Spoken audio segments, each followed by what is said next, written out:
Yes, my name is Franco Parente. I'm working as a software engineering lead in one of the multi-skill feature teams in Lloyds Banking Group in London. We, at the moment, are currently working on a greenfield project that will change the way the bank lends money to businesses. Yeah, to end the feature, I think open banking, it would be very important.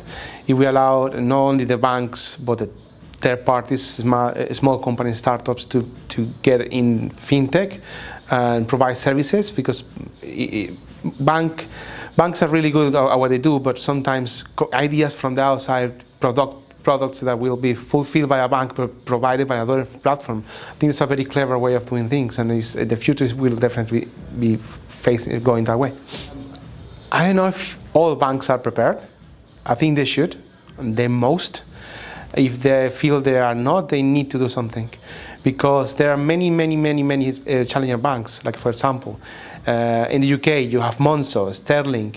We have some others in Europe like N26, which are becoming more important every day, and they're, grabbing that market out of those traditional banks because they are more innovative. They come with better ideas, faster, So every bank needs to think through, digitalize in full their processes, go agile, do the things the right way, forget about all habits and all technologies and all ways of working, and bring the new stuff, bring it to the 21st century.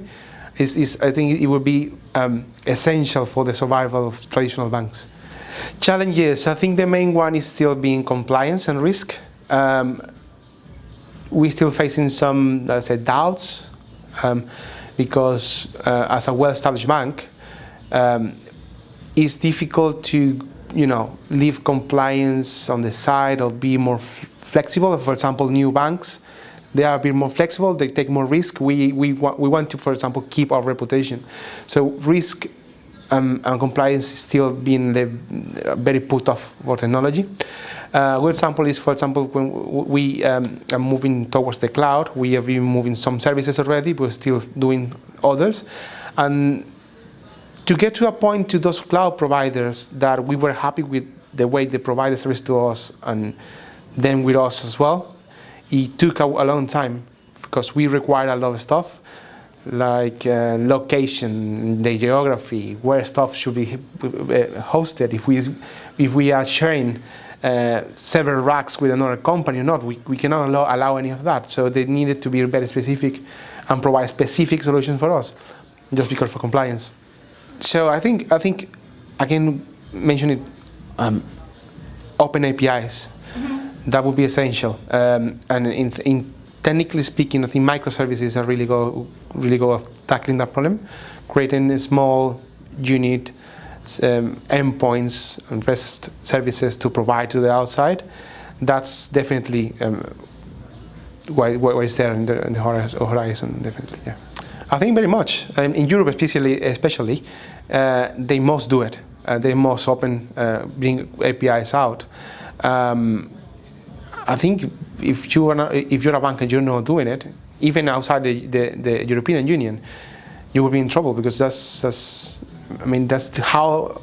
where the market is leading to. We have been making some progress on that area slowly.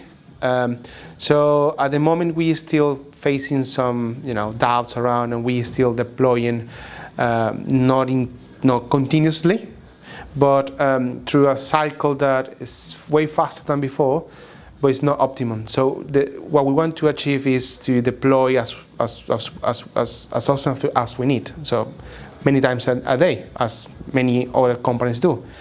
The problem with this is that we need to be very aware of what the changes are, and this means we need to put a lot of effort in end-to-end automation testing, making sure that the automated pack is completely robust and will detect any problems.